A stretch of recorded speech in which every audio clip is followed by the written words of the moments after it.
Having trouble in your love life? I have the answers. It's called Secrets of Birthdays, the Love and Lust Report. The biggest problem usually is people choose the wrong person. Not anymore. Find out your birthday secrets, available online at secretsofbirthdays.com. Soul Garden.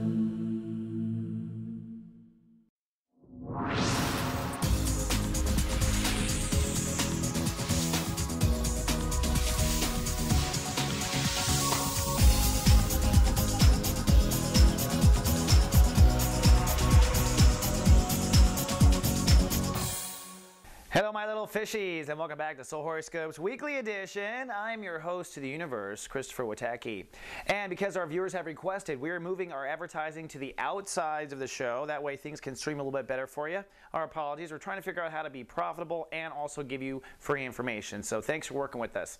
And don't forget to come on and swim to soulgarden.me. We got a whole community of fishies out there to help support you. Right now, our key writer, Cody, is doing a 3-part series based on which of the 3 chapters you were born into in Pisces. So if you're born in the first chapter, that's live. If you're born in the second chapter, that goes live today. Good work, Cody. Now, the Pisces are working on finishing and wrapping up Soul Capital this week, and we'll be shifting into the Taurus vibration as well. Soul Capital, of course, is what you value yourself, in yourself, what you love about yourself, and via law of attraction, you can draw in what you believe you are worth. That's basically how it works. So consciousness alone takes us down the road. We start on Monday. It's time to take some action. Time to take steps, move forward, put out the application, start the production, start your direction, you're walking, move forward is what I'm trying to say when it comes to raising that soul capital and raising your prices. There are things you can do and you should do, and that's part of light casting, is to take some action. Now the moon is in Pisces, so it is feeling sunny and cool for the fishies on this day. I think you're going to feel strong enough. The moon's crossing Chiron, which is continually working to heal ego issues and any ego problems you might have. And this red square here between Venus and also your ego is you working out fears between how you feel and taking good care of yourself and being strong at the same time. So you might have the heebie-jeebies, I think is what this square is saying, and you just want to push forward and move forward. Mercury is now moving at 0 degrees, so it's kind of an honorary Mercury retrograde on Monday. Our intellect is a little bit offline as it transitions the 2 states of awareness. On Tuesday, we hold space. So whatever you took and did action-wise on Monday, you want to hold space on Tuesday. So if you sent out a resume on Monday, you wait on Tuesday. You hold space. You walk the earth as if you're already worth this much. You know, I always tell my private clients to go shopping as if you have the money in this particular day. Just assume, pretend, make your list, walk around. It's not about material. It's about that you can afford it, and it's really owning the vibration that you can afford it. You're really not going to have a problem with that. The moon is still in Pisces, and emotions are still focused on ego and charisma. You are feeling it. You are charismatic. You are passionate. It's a good day to put yourself out there again, and another good day to put your resume out if you didn't do it the day before. You know, Pisces do like to procrastinate. This red square here is growing up to a climax this week. This is the fear between soul capital and self-esteem and walking away from the old place on earth. You're moving into a new area. Basically, God is relocating Pisces to new assignments, which means you're in a new group of people. You're in a new sector of society. It does feel new. You do have to be strong, nurture yourself, all of this stuff.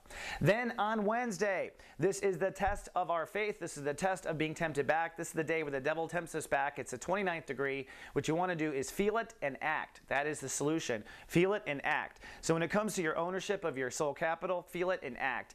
Bringing a little bit of turbulence. Look at how the moon crosses the sensitive spot with Mercury and Uranus. That means your very elementary soul capital, your elementary self-esteem goes through a minor turbulence. I'll be sending out Witecki to those watched over in GA to keep you going in the right direction. Also point this out. Mars direct, which went direct over the weekend. That's our aggressive masculine energy. Mars direct saying, Pisces, time to move forward with relationships. Time to move forward with what you know about marriage. Time to move forward with what you know in partnerships. But don't get your ego too out of line. Neptune there keeps it in balance between ego and partnerships, and will kind of, so there'll be a little bit of a tug of war. But you will find that relationships start moving forward, particularly on Wednesday. Then on Thursday, we are 0 degrees Taurus. You know what I like to say? 0 means 0. That means we're in the no man's land between 2 two states of awareness. In your case, it is between soul capital and your intellect. You'll be working on your intellectual state of awareness the next 30 days, and not just working, but it will be some quantum leaping. This will be one of the most exciting transits you've lived in your life. I'm not kidding you. The planets are lined up for some incredible growth, particularly in this next 30. It is the way you think, the way you approach things. And believe it or not, no matter how intelligent we are, we do get stuck on our own intellectual ruts. So in this transit, we're going to be looking at where you are holding yourself up. We're going to be looking at actual thoughts and watching them go by and making sure they are official record for the soul, not any kind of BS going by. Are they positive? Are they in favor of us? And we're going to look at your overall message, your live, love, be, what you really are here to do, what you're really here to say. It's all part of the Pisces project. All right, when I come back after this commercial, I'm going to have your Friday and weekend forecast, so stay tuned. There's good stuff ahead.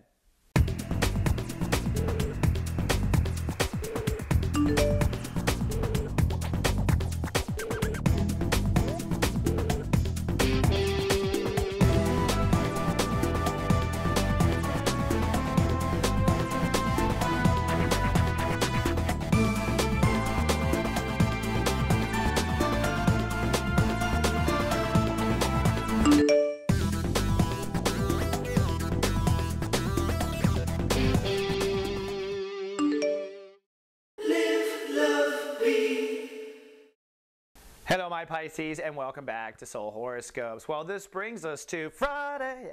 It's finally Friday. And you know what? It's a damn good Friday. Check it out. This green triangle here is a blessing from the universe. Yes, it is. It is what we call a grand trine or a soul pyramid in Earth. Now, we had a little bit of hint of this earlier this spring, but this one is staying until mid-May, and this one will have incredible results because on 1/3 of that triangle is your entire general awareness, your capital awareness. That means your entire soul gets pulled by this triangle.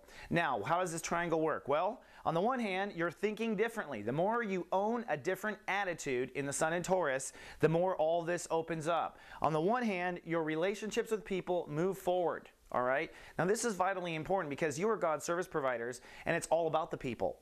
So as people and relationships move forward, you move forward, and that's what's happening here, moving forward at Pluto with your new sphere of influence, your new group of people, your new sphere of Facebook friends, your new community, your new social status. All of this going continually and speeding up through May, not to mention given this nice, huge bump, this gigantic, I don't even know how to describe it, nuclear explosion called Jupiter, which is going to just compel this even further. We're going to talk about that as the month goes on.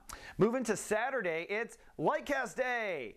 Already the most powerful day to cast our intentions out into the universe. This is the day where the sun and the moon come together, creating this gigantic gravity ball here. What it does is pull us into the Taurus vibration and give us the ability to light cast what it is we want. In other words, we set our intentions. With our capital awareness and our emotional awareness lined up for us, you set out as big of a wave as you can into the universe, create as much of a ripple in the pond. In your case, it is about your intellect. Now, if you are a messenger, if you want to write, if you want to be on camera like I am, if you want anything that deals with formal message or putting things together, if you have a career that regards this is a heavy career lightcast day. You really want to throw your heart into it. But don't forget the grand trine. You're not just lightcasting a new intellect, but one that pushes relationships forward and pushes you into your new sphere of influence. So very powerful Saturday indeed. Then on Sunday, it's Jupiter Fest. Jupiter Fest, which we'll only have 3 times this year. Well, maybe 4. I guess we can have it for the rest of the year, I suppose.